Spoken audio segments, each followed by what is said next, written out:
speaking out of the Kamala supporters that I grew up with and I know, like, not only are they mentally weak, they're like scrawny, like Jackson. gross human beings. So Still, they're just lower stock, if you will. Lower quality humans. They're all scrawny. Nerds. Nerds. All these nerds. Every one of you nerds. Like, what are you? The jock in high school?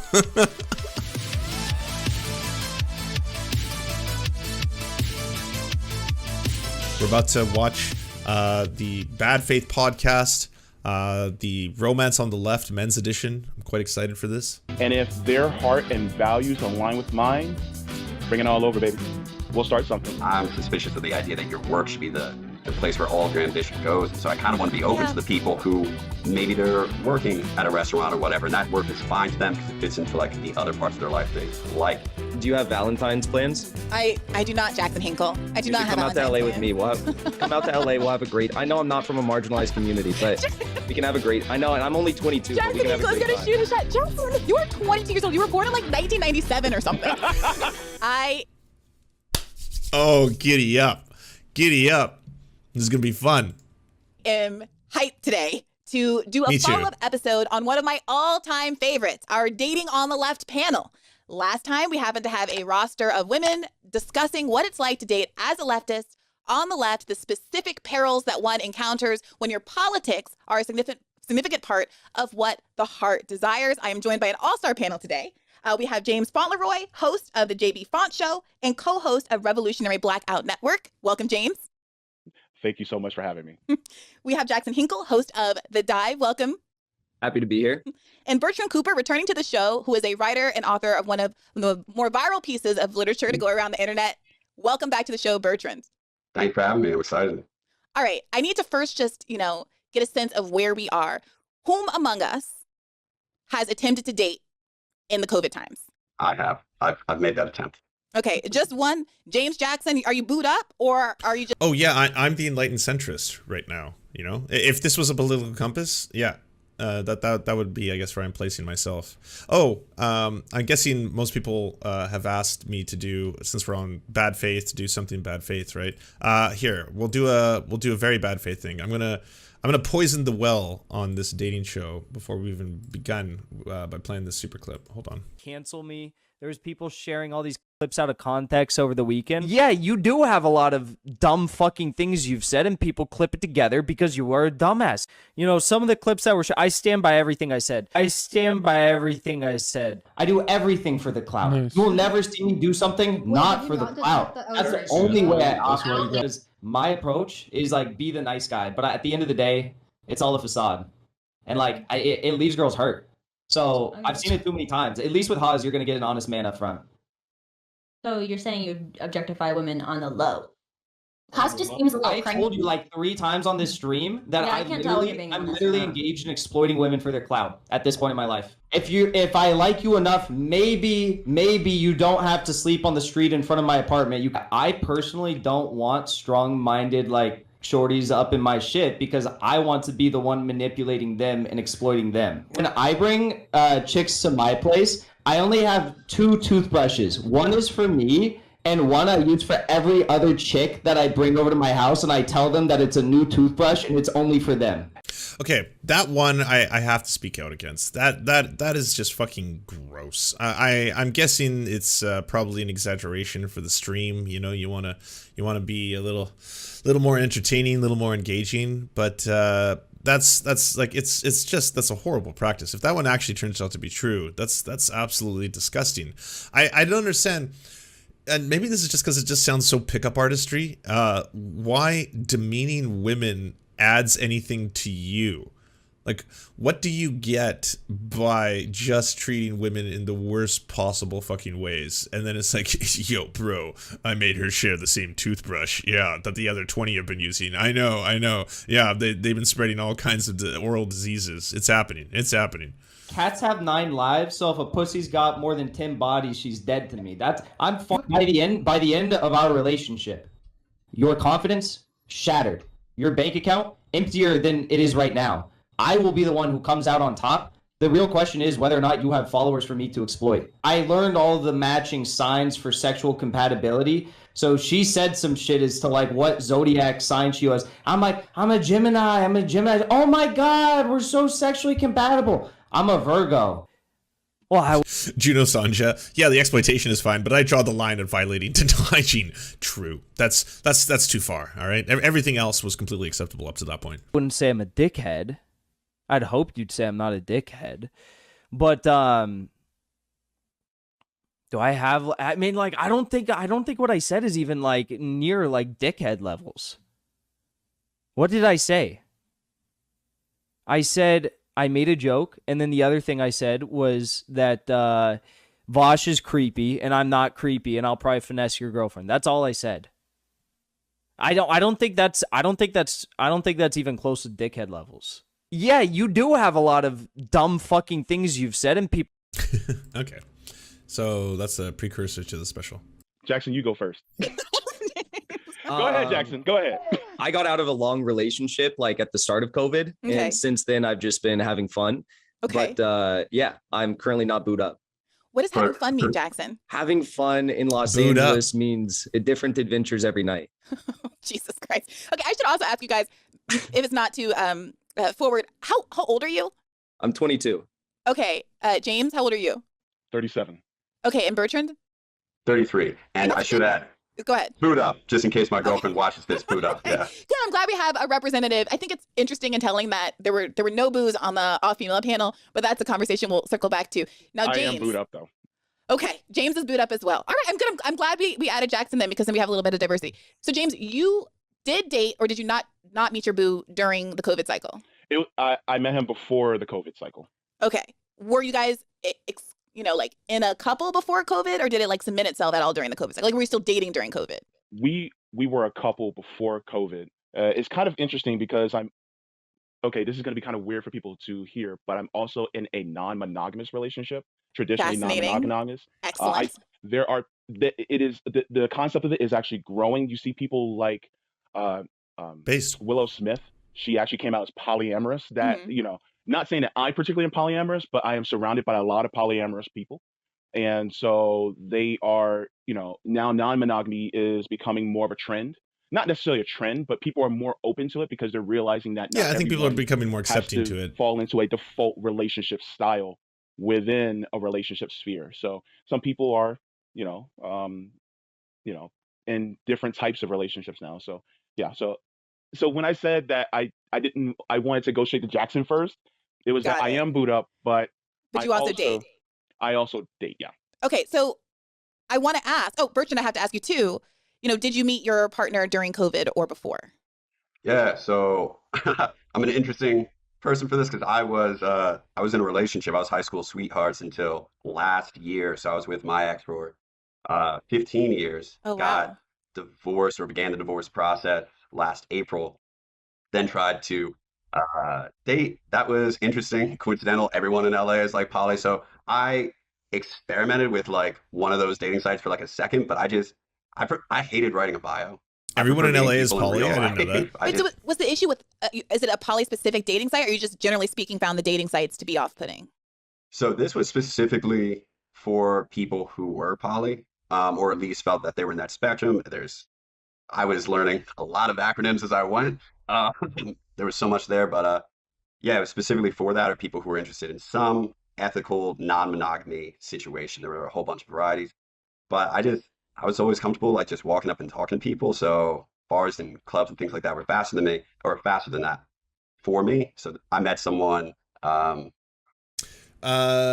Goldie Fawn says, I assume everyone I meet is non-monogamous, but that's probably the circle I orbit. That's wild. I'm very old, and maybe that's just it. And I've also been out of the dating game for so long that I didn't know like the atmosphere changed, that people are a lot more not only accepting of polyamorous relationships, but that it's actually becoming like the norm.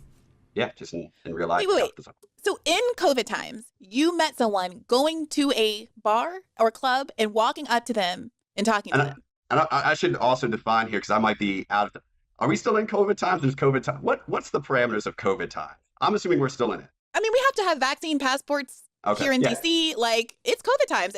Yeah. I respect other people's choices, but I'm not lingering and malingering in public spaces like that. I'm generally speaking not. Oh, you're at open to me, restaurants unless Goldie. it's an outside Wow. situation. All right. You know, COVID Then time. maybe it's the Okay. circles. Yeah, I met someone in COVID times last July. I was at a strip club. My girlfriend is a stripper, and just ended up meeting her there. Obviously, she was at Cool. work. Mhm. And have just been with her since August. Yeah. Okay, so let me ask this: how much do your personal politics influence your choices? I'll start with you, Jackson, because I suspect that if you're just having fun, it's less of an issue. It's for me, it's interesting because if I have a YouTube show and girls always want to know like what type of a YouTube show I do, and then I start saying, it's about politics, and they start asking me about my politics. Mm-hmm. So I find myself being my political views do play a role, but I usually fare well with like conservative girls better Say more. than liberals. Yeah. I don't know why. I think it's probably just because like on social issues, that's what most people care most about. I'm just not that passionate. So I probably align more with like conservative people on those sorts of things. But Social conservative. All right. Okay. This is already revealing. yeah, I don't know. There's not a lot of people who are like super like passionate in politics in Los Angeles, I found. Just kind of, You know what's odd to me is that I know that whatever you want to call it, like the authoritarian left or whatever title you affix to it, they often will have, or they align themselves with socially conservative values. But to me, it seems difficult to talk about leftist theory or leftist politics without also wanting to incorporate like that. Fundamentally, it is about the liberation of all peoples, right? We're not free until we're all free, kind of idea. So, like, if you're like, I don't care about social issues, I don't care about like LGBTQ plus issues, I don't care about like the oppression of minority issues or other aspects of that. Like that is directly going to be intertwined, unless like you happen to view this as only you want to look at it as a liberation of class and there's nothing else that's going on. Like if you are just like a pure class reductionist, that like from the Marxist perspective, we have to abolish all forms of class hierarchy. So then we will truly be liberated, but ignore the intersectionality of people of color, of members of the queer community becoming marginalized therein. like surface level stuff. So I guess not a huge role, but if it ever does, it's usually liberals that don't like me. I mean, that's certainly relatable. I see you laughing, Bertrand. Have you also experienced having a hard time with dating liberals in particular? I haven't had a hard time with that. I find it funny because I know where he's coming from. Like I know probably why he has those difficulties. I find other people who are liberal or left, but because I end up in these amalgam networks. Like I tend to gravitate towards people who have similar backgrounds to me, where they're like lower working class or lower like poor. So they might be liberal, but they're surrounded by people who have like these very hodgepodge views. Where I'm around, like I meet a lot of like waitresses who I would assume would be leaning left, but in fact, because all they really interact with is they don't like the taxes, they actually go conservative. Or people who are like kind of the first liberals in their families, where like their parents were very much more like Republican or conservative working class people, and then they for some reason are not. So I'm always in these situations where like the friend group is this weird mix. So Jackson says that politics come up frequently because his job is politics. In your interactions, Bertrand, how soon does that become an issue? How soon specifically did it become an issue with your current partner? It comes up pretty quick for me. Because the moment people ask me like what I do, I say like I have my day job in ed tech, and that I do, I'm writing on the side, and then they ask if I've, been published or how that's going. And I mention current affairs in New York Times and different places, and immediately they want to know what I'm writing about. So it's pretty fast. The moment that conversation comes about, what do you do? It's probably gonna be a segue into my politics and my feelings towards class. So it comes up very quickly for me. And when you're searching on those apps, I know you said you didn't use them very much, but was your ability to search, and this, any of you can, answer this, is your ability to search or rather your inability to search by like leftist an issue? Because usually it's like conservative, moderate, liberal. Those are the options. Oh, to people asking, yeah, if you don't know the lore about what happened. So yeah, Bad Faith used to be co-hosted by Virgil Texas. Virgil Texas got accused by, I believe it was like almost an anonymous Twitter account, but it was a Twitter account saying that they had been groomed by Virgil for a very long time. They had a bunch of receipts. They were posting evidence of text messages back and forth. I believe they were 16 years old at the time. And at which point Virgil basically went dark on the internet directly directly afterwards. And I think a couple months went by until Bad Faith released a statement on Patreon to the effect of, we're just giving Virgil the time he needs to be able to prepare and make whatever response he wants. We don't know anything more than you. I mean, on the one end, like, I don't think that Brie should be held accountable specifically for the crimes of Virgil Texas, outside of being like, I used to co-host with Virgil Texas. Since these accusations have come forward, I'm publicly no longer having any kind of a professional relationship with Virgil. I'm waiting for him to make his statement, at which point, I will then assess and make a statement afterwards. But nothing happened. Like, Virgil Texas just disappeared, which, if anything, added a lot more credibility to the accusations, because it's like, if that one Twitter account and their posts was what it took for you to suddenly just be like, I am no longer going to have a public political commentary life, I mean, it was very unusual. I can't speak for anyone else, but because I'm like a contrarian in my liberal leftist circle, those words don't help. Yeah, he just disappeared from the internet. Yeah, I usually just I don't even put my political label on my dating profile. I just leave it blank.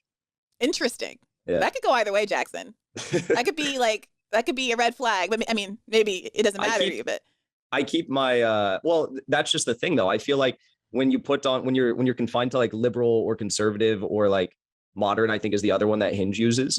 It's like, I feel like that's very people might form opinions about you that you might not actually have. So that's just kind of why I leave it blank. Yeah, I put liberal because, like, what else? But I also am like wearing a Bernie shirt in one of my pictures. Okay. That's how I try to save yourself balance it out. Yeah, I'm outing too much about myself. What about you, James? Have you ever used any of the apps, or how did you meet your partner? Oh, honey, I'm gay. Apps is my life. Come on. Like, what? Okay, sorry, I didn't mean to call you honey, but it's just, I didn't mean it in that way. I meant honey in this way, not honey in the straight way. You know what I mean? That's what I meant. I know what you mean. So tell me about it. Like, how much, I have heard about these gay apps that are not necessarily as, not that any of them are super substantive, but like they tend to be kind of image driven. And, how much do politics even come up in a context like that? Politics? What about politics? I'm just kidding.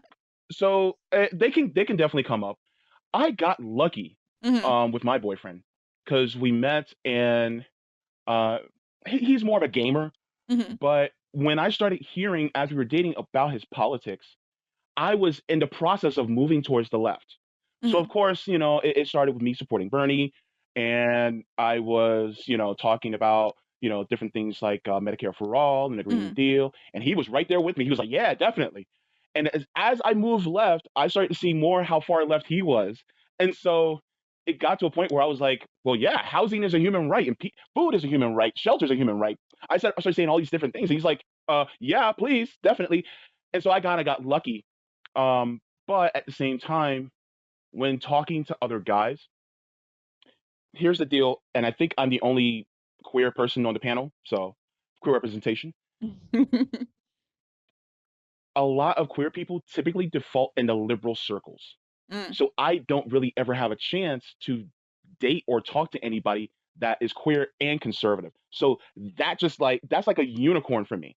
So I never see a log cabin Republican coming my way. So for me, it's like they're Kamala stans or Biden stans, or they just like what Bernie has to say. And, typically, I don't really get too much into it now because, well, I'm already booed up. So why am I going to, talk to people who have, varying difference of political leanings? So I'm glad you raised Kamala stans, because we all are in our bubbles. It is what it is. I don't frequently encounter people who are conservative per se. But when I thought of doing the first episode about what it's like to date on the left, my query, my real interest was in figuring out how people negotiated liberals, because I agree with Jackson. Most of my conflict in my personal life, online, professionally, etc., is like liberals like Bradley Whitford yelling at me on Twitter, not some random conservative that either we never engage each other or we like actually agree, Biden bad.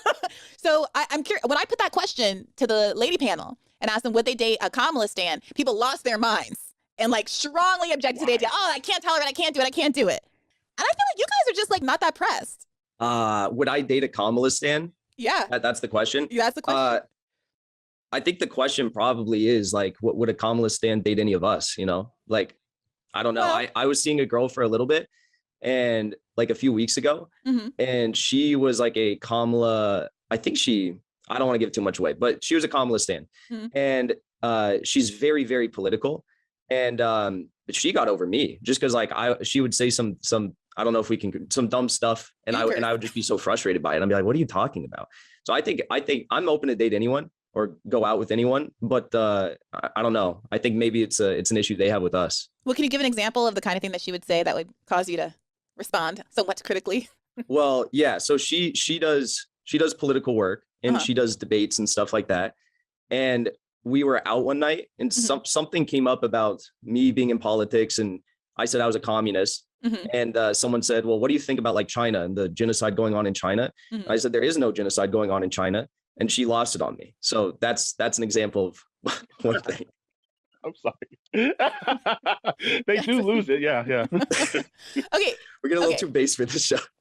Oh, there's no follow-up there? Just okay. All right. No, we're good.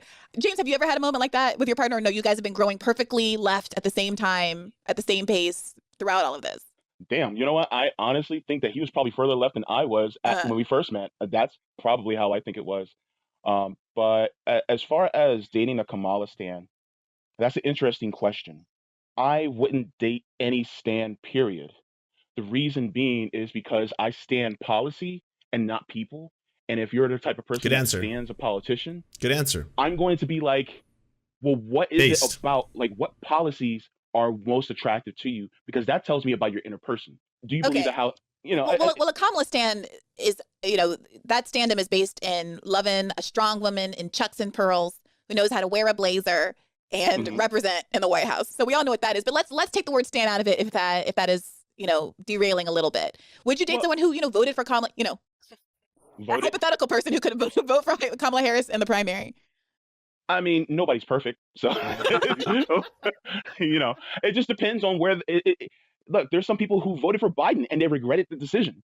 So, I mean, look, if my boyfriend said I voted for Biden, but I regret it, I'd be like, okay. Yeah, but that's okay. the general election. In the general election, a lot of people with very diverse politics chose to vote for Joe Biden for harm reduction reasons. That's a very different thing than saying, I look at this field of 26 candidates and Pete Buttigieg is my guy. You know, Kamala Harris is my lady. I'm a Bloomberg stan. You know, like that's a very different kind of choice. But then that goes into the values that person holds, because a lot of times then they'll say, well, I believe that healthcare is a human right. But then they'll, you know, talk about, you know, they'll talk against Palestinians and uphold Israel, even though Israel is doing apartheid against Palestinians. It's like, where do your values really lie? So that's kind of where I'm going. It's like I get that you may have thought at that time that person was this pinnacle, but when it comes down to it, outside of the purview of that person, who are you and what do you really value? And a lot of times it may be either one, because of ignorance, because they don't really know. Like they get kind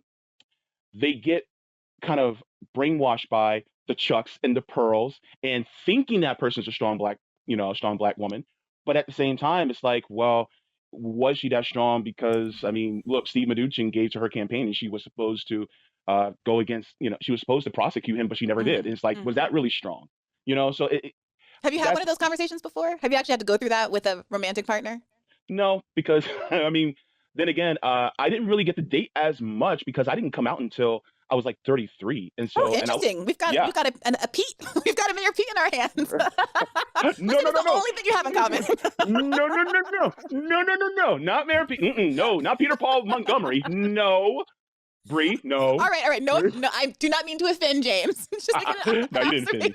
No, it's all cool. It's funny, but I just learned that right now, so I'm just like, what in the world?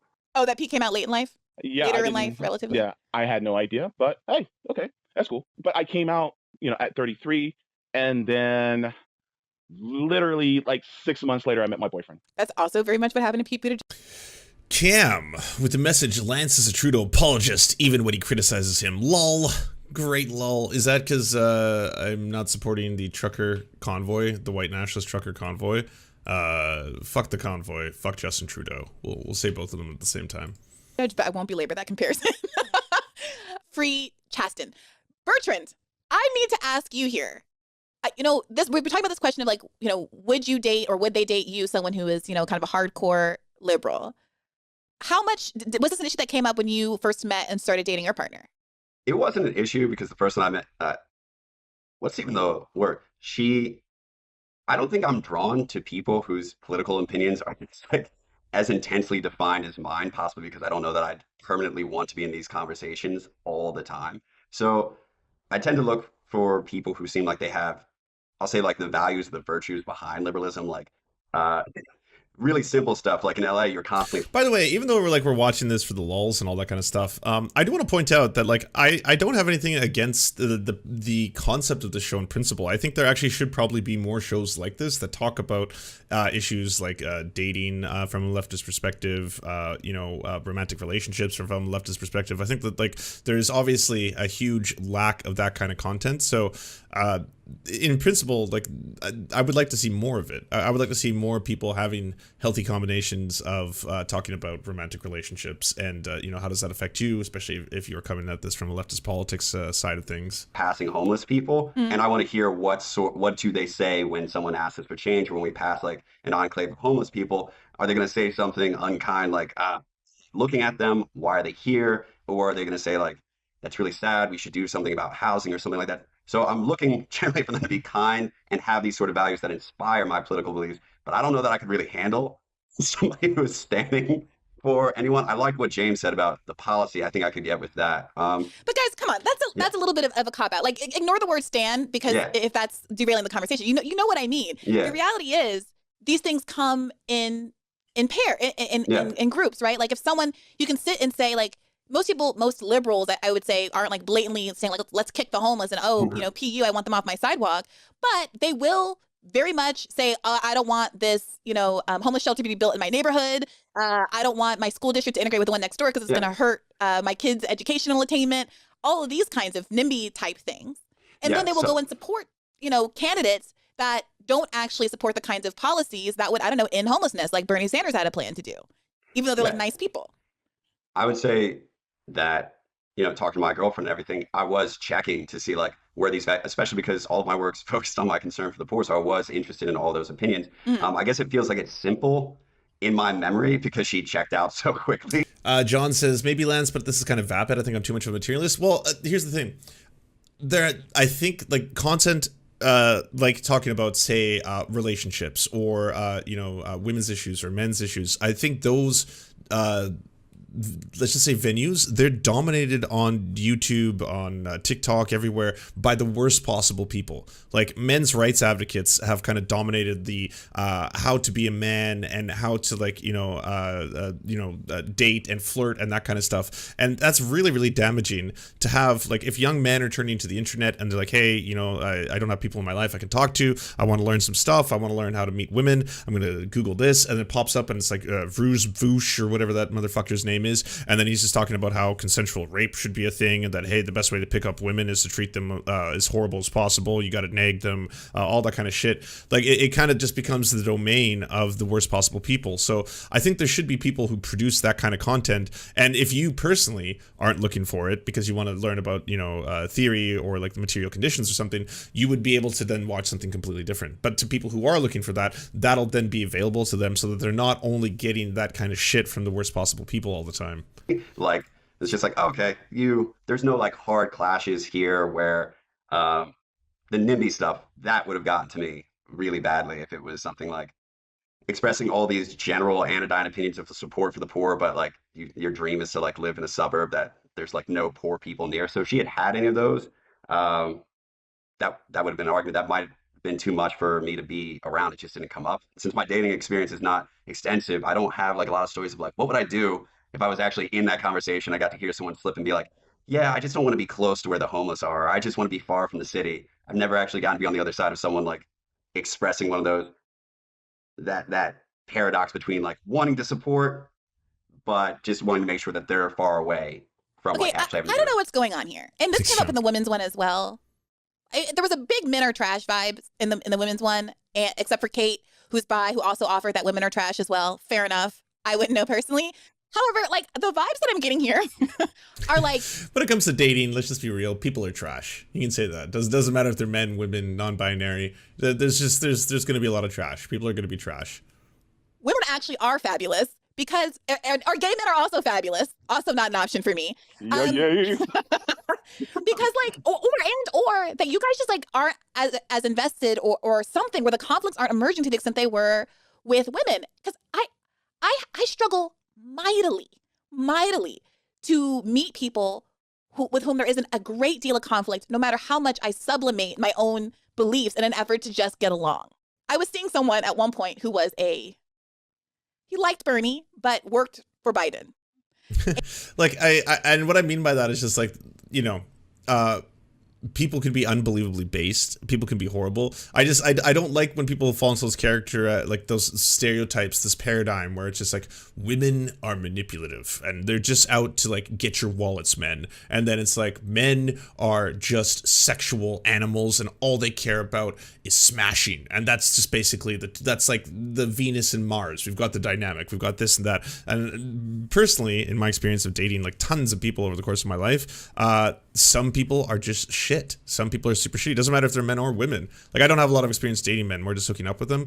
But like, if it's like, you know, men are trash, or women are trash, or men are good or women are good. Either way, it's usually like, well, you'll find shitty people across the board, no matter what.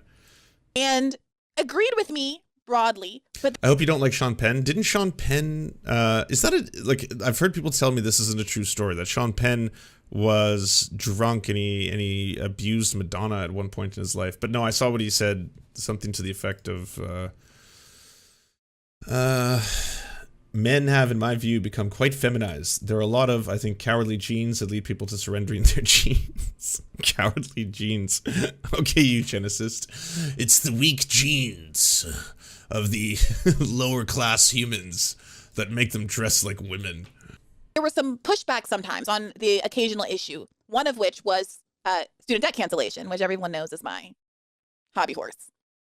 And it wasn't like, you know, dispositive. It's not why things ended at all. But there were all of these little minefields that would pop up here and there. And we were like broadly politically aligned. We voted for the same person in the primary. And it's just really interesting to me that it just doesn't seem to be front of mind for any of you. I think that in the question of like Kamala supporters in general, like I see more of an issue, not with the policies, because I feel like I can find points of agreement with just about anybody, like even Trump supporters on like some issues. So I think my problem with like Kamala supporters, and maybe this was even more of a problem for the panel of women, because they saw this even more in like guy Kamala supporters, but Kamala supporters just seem like mentally weak. Do you ever notice that? Like they seem like very mentally weak. I don't know. Like I think if you're a woman, like and maybe... what do you mean by that? Elaborate, please. I want to know more. And this is someone. Hey, I am no fan of Kamala Harris. Absolutely despise her as a politician. Okay, you're not dealing with a K-hive person here. But I would say for the overwhelming majority of libs who do like Kamala Harris, I just want to know what you mean by that. What do you mean by mentally weak? Not all women, but like if you're looking for something like more traditional, you kind of want like a man who's not mentally weak. You want a strong person by your side. And Kamala supporters are just weak. What does that mean? And I mean, like, I guess I'm speaking kind of anecdotally, but like speaking out of the Kamala supporters that I grew up with and I know, like, not only are they mentally weak, they're like scrawny, like Jackson. Gross human beings. So they're just lower stock, if you will. Lower quality humans. They're all scrawny. Nerds. Goddamn nerds. All these fucking nerds. Every one of you nerds. Like, what are you? The jock in high school? I think I'm a little bit mean, but no, not mean. I'm not saying that you're mean. I'm just trying to ask, like, how you could possibly, like, don't make me defend Kamala supporters right now. But The Big Room says, "Oh God, I hate it when a cute guy has a personality so toxic." And yes, I'll say it. I do think Hinkle's quite handsome. Well, that's probably because you don't base someone's worth on their looks exclusively, right? Like, yeah, guess what? Handsome people can be huge assholes. Handsome people can be based as well. But like, I wouldn't judge someone based on like, oh, that person's kind of scrawny. Fucking, where's the twink pride here? Okay, people can be skinny and scrawny and still be sexy as fuck. And just because someone is scrawny, in your opinion, like, does that make them less of a person? Like, it seems like such an old-timey paradigm. It's like, oh, they're physically weak, mentally weak, not good stock. let's put what they look like to the side. What do you mean that they are mentally weak? Well, like they just they have no true ability to like hold accountable the politicians that, you know, they say they support, right? That's like an easy way of looking at it. They say they support like certain values, and then Kamala Harris goes and votes against those values. And because of whatever sort of like personal attachment they have to Kamala Harris being like the first potentially like a black woman president, they continue supporting her, probably for those like. I don't know. If I was like a hardcore liberal and I got exactly what I wanted, which is that I got the ticket, I got the Biden, Kamala Harris ticket. I mean, I'm guessing a lot of my values do line up with some of the things that, like, you're not coming at it from a progressive perspective. You're coming at it from like, what does she champion and keep talking about? That we've cut child poverty in half. Well, you did. You cut it in half and then you doubled it once that expired. So, I mean, for a year, I guess you're getting some of the things you wanted. Culture-based reasons or like identitarian reasons, you know? So I think like those kind of signify like a weak mentality. I don't know. I could be wrong. That's how I. Like that's similar to like Jackson Lake's calling out anyone who supports the squad, right? So people who support, and similar to like Jimmy Dore, people who support AOC and the squad aren't real leftists. You know, they're cowards, and they support people who aren't backing up their beliefs. At least with the squad, then you can start putting forward like things like, hey, here's a list of bills in which the squad either voted yes on or voted present on. So this is an example of them not actually upholding their beliefs. It's hypocritical. You'd have to present the same thing if you're going to use that exact same line of argumentation towards like K-Hive stands. There's a lack of like political integrity built in because she's someone who was never about policies first. Yeah, and I see that as like a weak characteristic. So I will say that in my experience, I haven't met so many people who, you know, their identity was formed around liking Kamala Harris, but as someone who predominantly dates black men, I do meet plenty of folks who think that her representational value is more significant than I do, and who are at least reluctant to be so critical.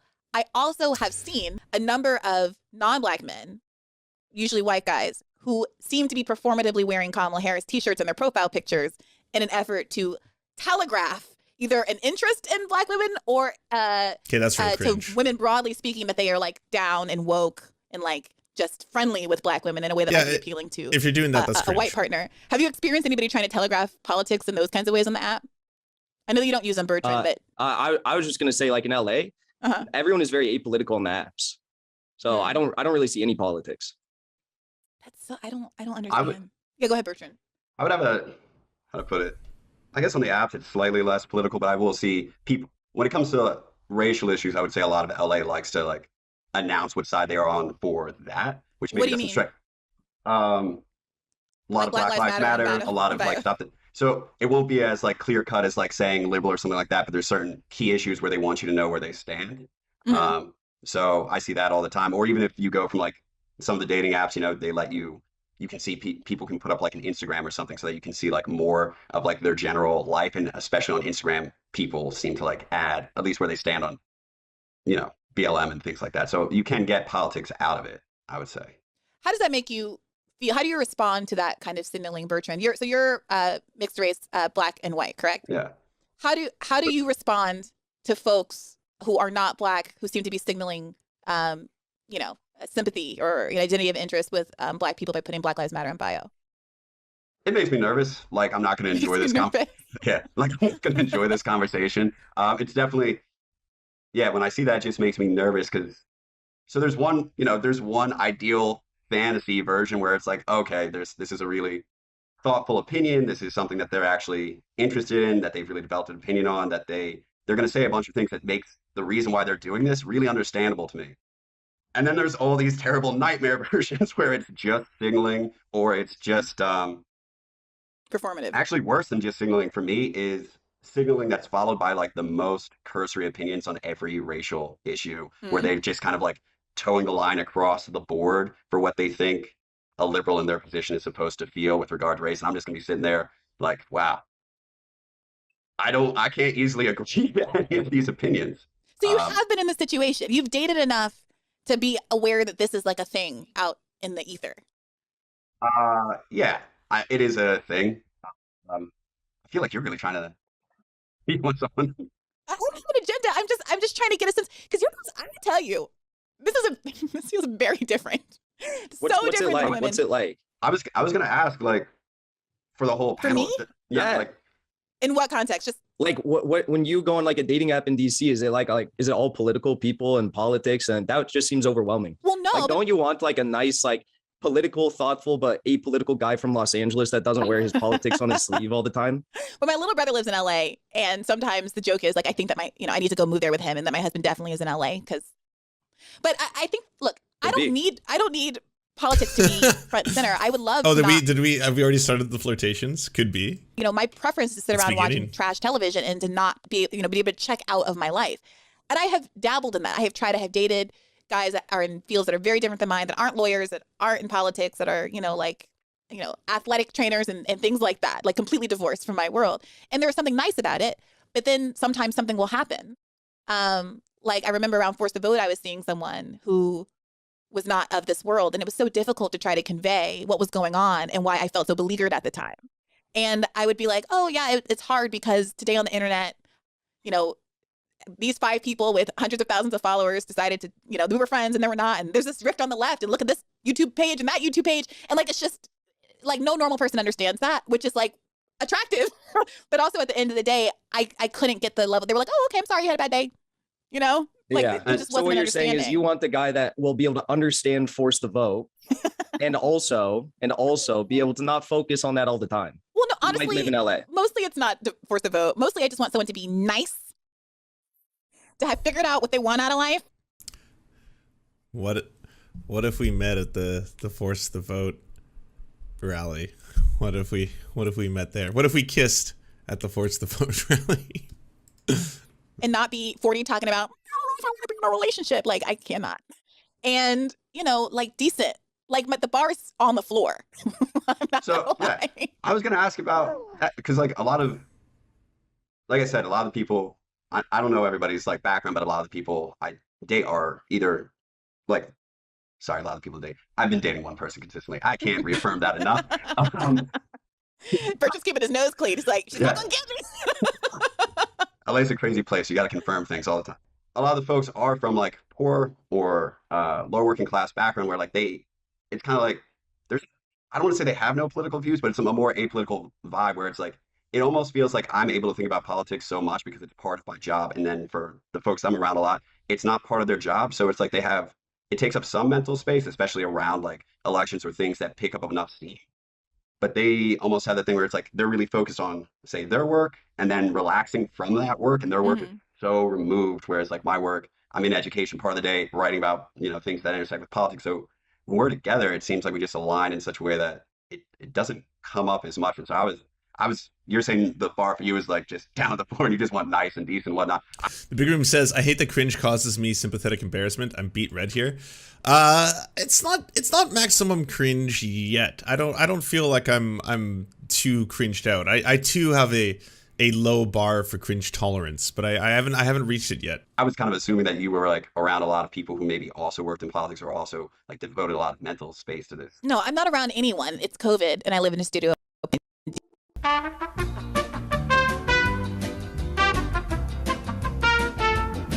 Hello. Nice. My USB thing just crashed. Oh, is it working? Yeah, it's working. All right, nice. We're back. Version that you're like floating through these bars. First of all, in the best of circumstances, I was never like waltzing in bars, picking up people at counters. Like, what is this, 1953? Is this a world that people are living in that I'm just like not aware of? Where you're like actually picking up?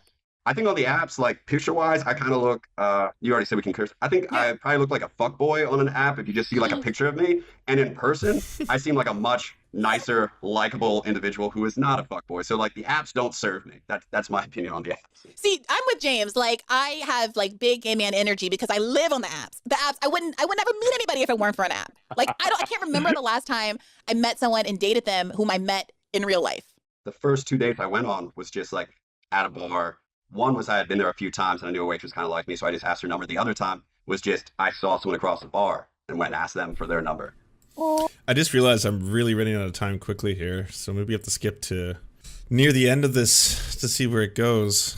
Like, yes. You have the ability to talk, but they would prefer you not, because that's what makes you a good woman. No, baby, by smart, they mean you agree with everything they say. Yes, okay, that's they're what they really mean. Insightful. You're really moved by what they have to contribute. I definitely do feel like it's like a trophy situation where they like the idea of being a guy who could handle a smart woman, but they don't like the idea of actually losing a fight to you. But they make the fights because they're so insecure about the fact that there may be looming in the background, the idea that you're smart or smarter than them. So they look for nonsensical things to argue with you about. And in my experience, they do it in your area of expertise.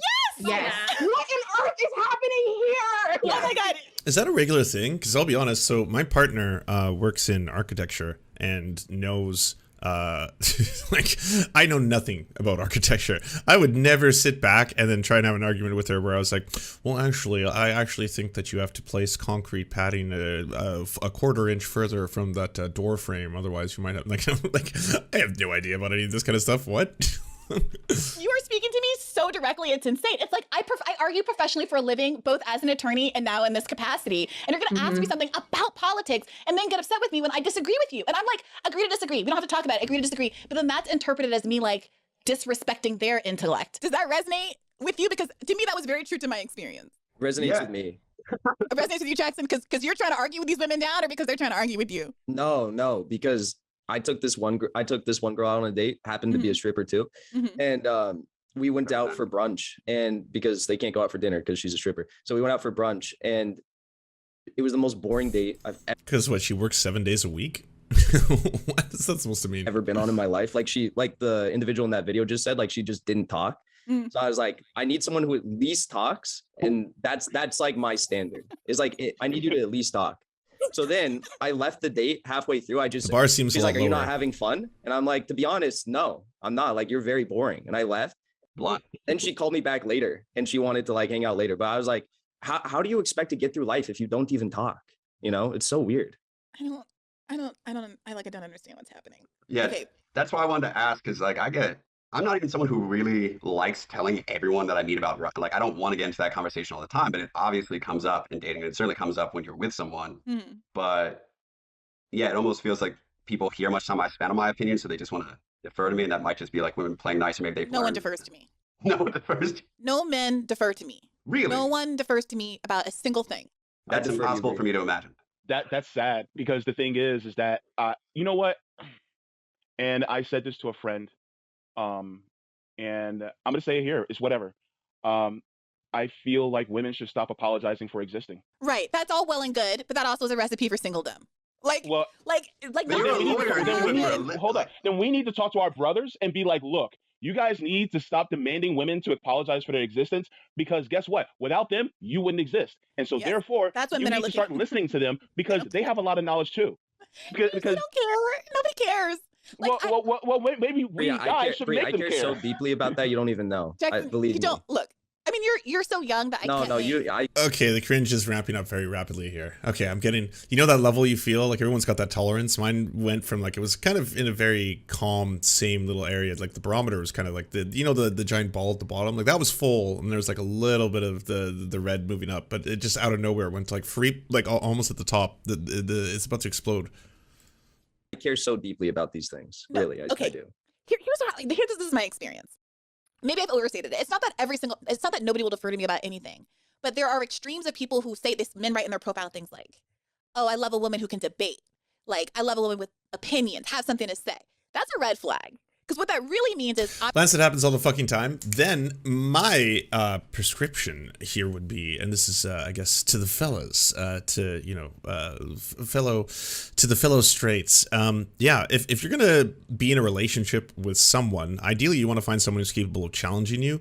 And if you find in that relationship you're just consistently either looking to win every single conversation and debate you have, then I don't understand. In the long term, it's not going to be self-sustainable. Like, yes, you have to be with someone, ideally, who is going to be intelligent and will offer unique perspectives that you wouldn't have yourself. But you also have to, at some point, understand that there's going to be a give and take, right? If you're just there every single time, it's like, no, I'm right, you're wrong. No, I'm right, you're wrong. Well, then, yeah, it's not going to be healthy in the long term. I know that's very generic advice, but...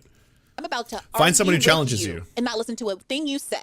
I want a woman who is high value enough or like capable enough that when I beat her down, I feel like I've actually accomplished something. I want a worthy prey for the hunt, is what they're saying. They're not saying they actually want to be hunted back. Actually, that makes it sound like it's just like debate bros looking for debate bras. I don't know what is the other way of saying that. They're saying that they want to know when they bring the lion carcass home and put it on the wall, that it's going to be something they can be proud of. So there's that extreme. And the other extreme is guys who are so disinterested in what you are about or what you're doing for work and what you're saying. You're sitting there listening to them talk on and on and on about what they've done in their perfectly legitimate, but often not especially exciting day job, without a single question, follow-up about, oh, Briahna, you were late today. Why was it? Oh, maybe it was because, I had to prepare for an interview with Megyn Kelly, but you're not going to ask and you're never going to find out. And apparently you don't care that something kind of interesting and exciting happened in my life. Yeah, see, well, that's another thing then. Another piece of advice I would be is that, like, you should also be with someone who, you're interested in enough that you also care what they're interested in. Even if it's on something that you're directly interested in. Like, it could be something that you have absolutely no care, but you care enough about that person that their passion towards that topic alone gets you excited about it, or something to that effect, ideally. Sorry, I'm just skipping through it because I don't have a lot of time left. I wanted to see if there was some conclusions to all this. You've given me some things, perhaps not as much as I would have liked. I think the next stage is a co-ed panel. Oof. Excuse me, who said oof? Me. Jackson, why does that make you say oof? What are you afraid of? That sounds worse than like what I'm doing tomorrow, debating Sam Cedar. Like talking about my feelings and dating and emotions on a co-ed panel. It's not dating and emotions. Look, I think it's like weirdly, I don't know, it's telling. I don't mean to say make a judgment or blame, but it seems to me very telling that the women on the all women's panel very much wanted to be in relationships. There was an age spread there. The 22-year-old wanted to be in a relationship. The 27-ish-year-old wanted to be in a relationship. The 32-ish, I'm not sure exactly sure how old she is, wanted to be in a relationship. Who's the 22-year-old? I worked with her on the campaign. Her name's Delaney. She was our HBCU outreach chair. She's delightful and wonderful and a recent college grad. Okay. She might be a little older than 22 now. But they all had very similar stories across the board in terms of like a lack of interest and commitment from men, a kind of lack of fundamental respect for their intellect, a prioritization of looks and not necessarily their looks, even though I would argue that they're all well above average in attractiveness. There was a racial dynamic to the conversation.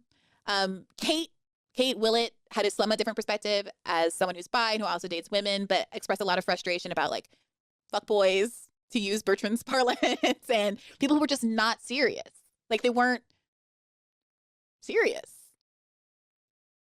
And that asymmetry, like I don't know what to do. I feel like that still remains kind of unplumbed, unexamined here. You guys are all like stonewalling me. I feel like who's on a date?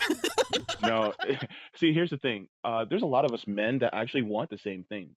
I think part of it is sometimes you throw a rock and you hit a guy that wants those things, but it's like you throw another rock. I think maybe the purpose of this, what it was supposed to be, is similar to the all women panel. Is just they were having like an all men panel, and they wanted to talk about, from a leftist perspective, what is it like, dating as men, right? A combination of both straight and gay men. What is it like in terms of involving your politics? And where the women's panel, I guess, Bree is identifying that they were talking a lot about, obviously, here's all the shortcomings, here's the things we have wrong, and then the whole thing might come across as someone who's watching that as like men are trash kind of a perspective, where it's more just like, I'm assuming the process was cathartic, right? It's just like, well, here's a chance for us to gripe about these issues, and these are the problems we've been having dating as leftist women in this perspective. But this one didn't really turn into that. Because I think a lot of Jackson's focus has been on like, how much can I publicly flirt with Bree on the show.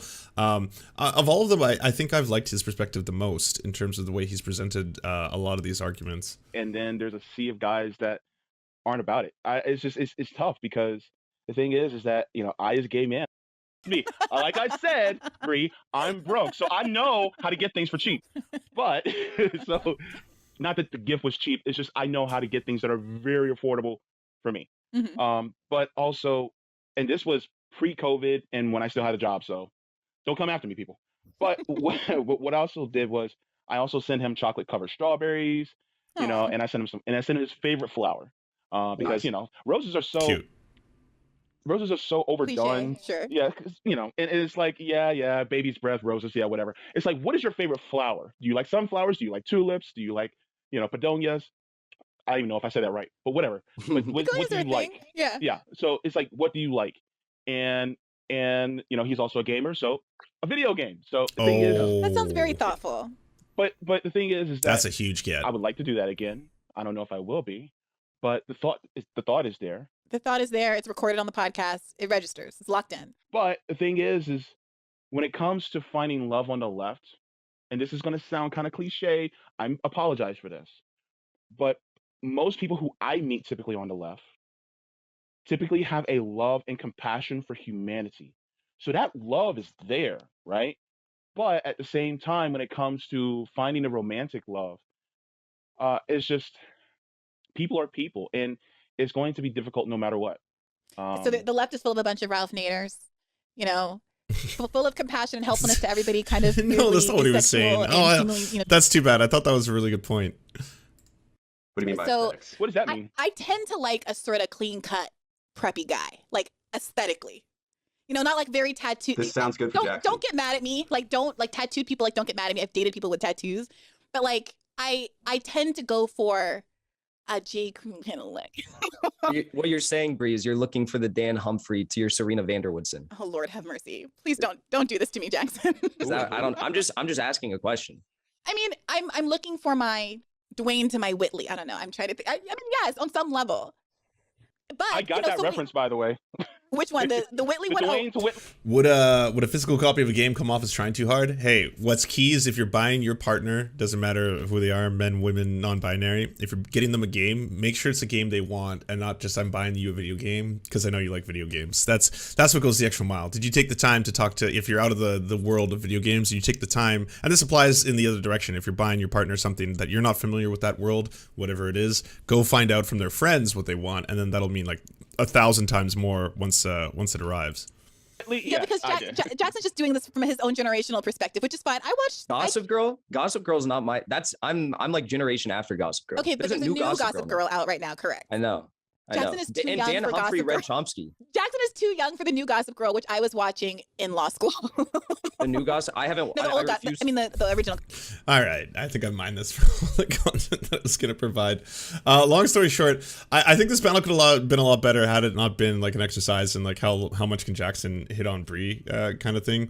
But again, I am here for people producing more of this content. Romance on the left, whether it's men's edition, women's edition. Obviously, I think we should get some more representation of the trans community. Would be really interesting to add that dynamic. Get non-binary individuals in there to talk about their personal experiences as well. Because me being cis, I oftentimes try to speak about these things, but I have absolutely no lived experience whatsoever with being trans, so I can't talk about that at all. But yeah. Do you enjoy the Serfs but prefer not to have to use your eyeballs? Many are saying this. Well, we've got the solution for you. It's the Serf Times in podcast form. Available on most major podcasting networks now.